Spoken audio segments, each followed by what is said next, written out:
Luther isn't black enough, says the head of BBC Diversity. Cue social media outrage. I think many people from our community are missing the real motivation behind her statement.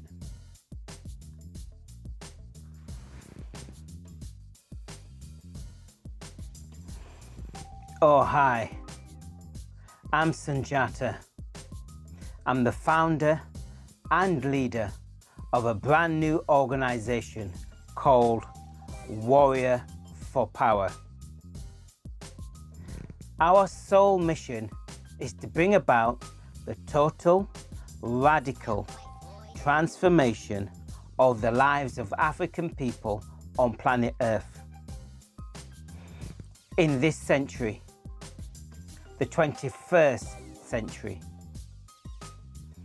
Now, if you are a brother, if you look like me, and if you are fed up of living under white domination, then stop this video now and go to patreon.com/warrior for power and join today.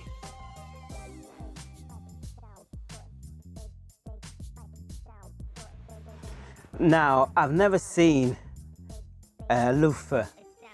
It's BBC's popular detective program with Idris Elba as the lead character, Luther. So, I can't really comment on the characterization of Luther, but I do know what Marinda Wayland is doing. You see, pretty much all of the TV content in the UK that depicts the lives of Africans and those who identify as black in the UK, pretty much all of it is inauthentic. Some of the small acts TV series is passable, but the rest of it is inauthentic. That's their problem.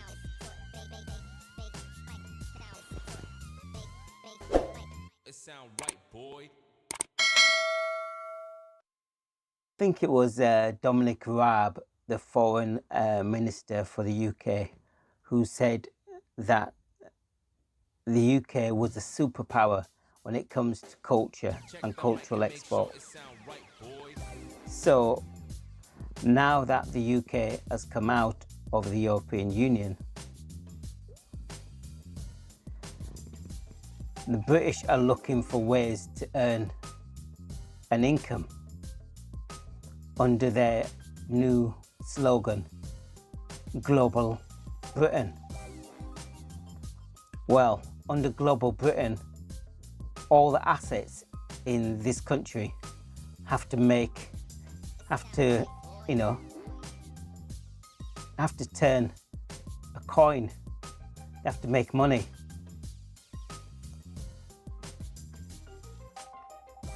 And the BBC has been ordered to make more money. It sound right, boy.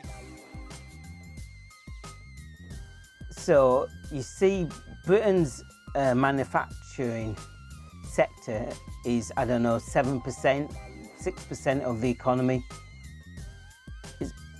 It's possible it makes up a similar figure in terms of exports. So Britain will either sink or swim on the basis of services. And TV and film and music and radio, audiobooks, podcasts, they're all are defined as services. So Britain wants to push services around the world, and within that is audio visual content. And if you see what the BBC has been doing in Africa for many years, there are players in pretty much all the big markets of Africa: South Africa, Nigeria, Kenya. It provides TV productions in South Africa. So they take versions of TV programs or formats in the UK, and then they reproduce them in South Africa. So they're not even selling them to other stations. They have, I think, BBC Africa or BBC South Africa, and they actually produce their own content, but with local people. Do you see? So, with that in mind, they want to be able to find or develop authentic African or black narratives, characters that are authentic to the UK, that they can export to places like Africa and the Caribbean and the Americas and North America. Do you see? So they can make money. But they can't do that if the content is one-dimensional, two-dimensional. The characters are not fully rounded. They don't have a back story. Do you see? It's not enough just to say, I have an African in this role, or I have a black person in this role. They have to come culturally suited and booted, and at the moment that's not happening. So if the BBC wants to be able to export its content, particularly African content, to the rest of the world, it has to make it authentic. And here's the test. If they do their research and it shows that a small percentage of African people in the UK are not watching productions with either an African lead or majority African cast, then they want to know why. Why is it not resonating? After all, they are black. Do you see? They've got to make it resonate. If it resonates in the UK, they can then take it overseas. That's the strategy. So when she says Luther is not black enough, what she's saying is we can't sell this abroad because he is basically a white man in black skin, and it's not working, it's not resonating. So that's why they have to recast it. Sorry, not get rid of him. They have to reshape the character to give him some authenticity. Do you see? Well, I hear you saying that Luther's not a big enough draw, and the African population of the UK is not big enough to justify the spending on creating authentically African or authentically African Caribbean characters for the small screen. But again, I think you're missing the point. The UK or the BBC in the UK is using the African population of the UK as a test bed to find stories that resonate with the community in the UK that they can sell abroad. That's what's going down. So in other words, they've been given £100 million per year. That's roughly about 120 million US dollars a year to make ethnic programming, and also it includes disabilities and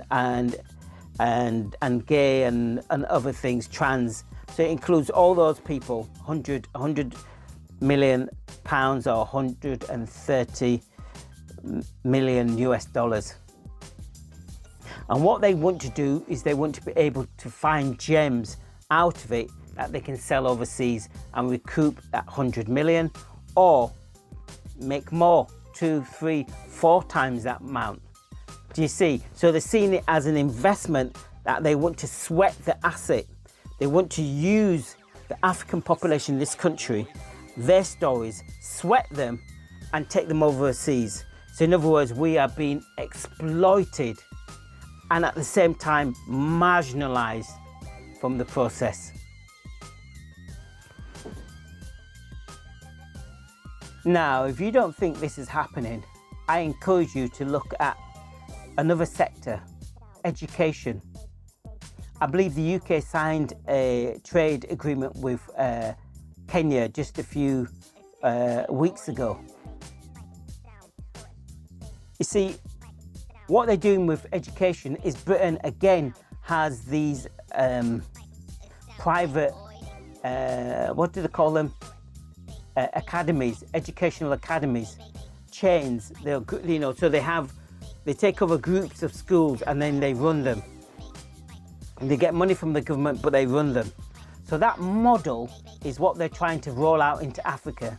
So if you're watching this from the US or from any other white-dominated society, you might have things like charter schools, schools which are effectively run privately but are part of the state system. So what the British are trying to do is they're trying to get the academy chains in the UK to provide education in India and in Africa. American educational companies are trying to do the same in Africa at the moment. In Liberia, in Kenya, they're trying to do the same thing. Also, I think in Uganda.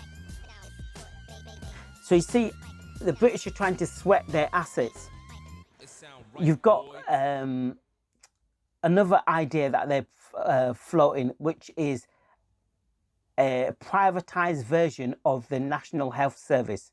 So you have the National Health Service in the UK, but they're going to use the systems and how it's been set up.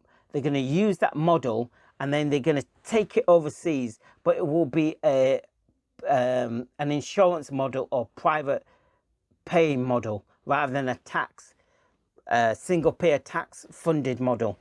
And again, that's another thing that the British are trying to take overseas to sweat the assets. So don't think that them doing it to BBC Productions is peculiar. No, it's part of the formula.